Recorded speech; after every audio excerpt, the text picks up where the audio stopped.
good to go. Joined by Jimmy here, Jimmy Lee after Limerick's defeat here. Jimmy, a red card in the game can certainly change things, and I thought you were well in the contest up to that, but things went a little bit south from there. Yeah, fair assessment, Tom. To be fair to the lads, they were working hard. They worked hard all the way through it. We were, I suppose, very happy up to that moment in time. I think after 17 or 18 minutes, whatever it was, and we were well within the game against a very strong breeze. And sure, look, I suppose. As it transpired, it happened, and whatever happened, I suppose I'm a bit biased in the sense that I felt it was a bit harsh. The second one was a yellow, but I didn't think the first one was. But look, it's a biased opinion. It's probably rare we see a player getting dismissed for two fouls. I know the first one wasn't even given as foul as advantage, but it's not something we're used to seeing maybe at present in Gaelic football. No, not. And I suppose, look, It's not at the moment, but at the same time, in the heat of battle and championship, anything can happen.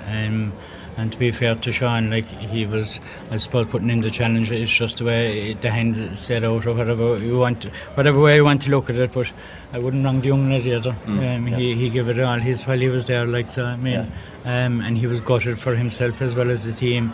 So you'll be kind of hoping he can pick himself up and dust himself off and go again. Yeah, the difficulty of course is you were 3 down when that happened. The free resulted from it, made it 4, and then Cork kicked 3 2-pointers in about 6 or 7 minutes. You probably didn't maybe reset, or maybe didn't couldn't plug the holes, and in fairness Cork were accurate during that period. Yeah, they were active, and when you have a strong, do you know what I mean?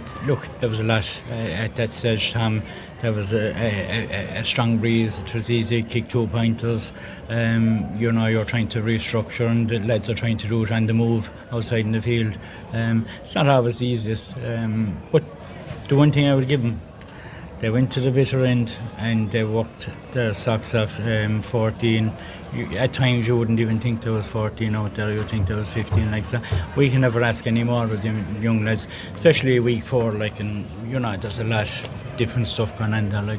Yeah, you took the words out of my mouth. It's a 4th game in 4 weeks. Obviously, it's 2 wins and a draw, and okay, you're bookended with a defeat, but the Tailteann Cup is probably something that you can target now. You're going in there after a very good league campaign, and there's a good sense around the team. Obviously last week was great, but I suppose you can recharge now ahead of even a bit of a break, obviously before the group stage. Recharge and give that a fair go.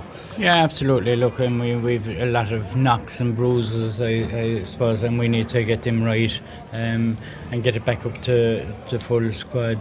But yeah, the Tailteann is where it's at. We will focus hard at it. I think the first game is probably around the 11th or 12th of May. So look, that will be the focus from here on. We need to allow the lads time to recharge the batteries. So we'll take time out as well to do that. Jimmy, there's 5 weeks to be filled in now to the Tailteann Cup. What are the plans?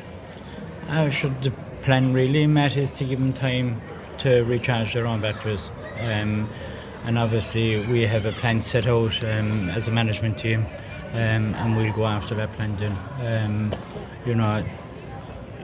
I suppose we are making progress. There is no doubt in that. I'd be very happy with the entire squad, the way they're working at it. The management team are working at it. The coaches, what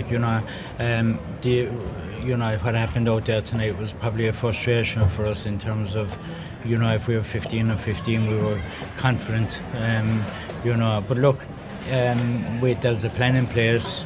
We'll focus on the Tailteann. We'll wait for the draw, see what we get. The hand cards were built.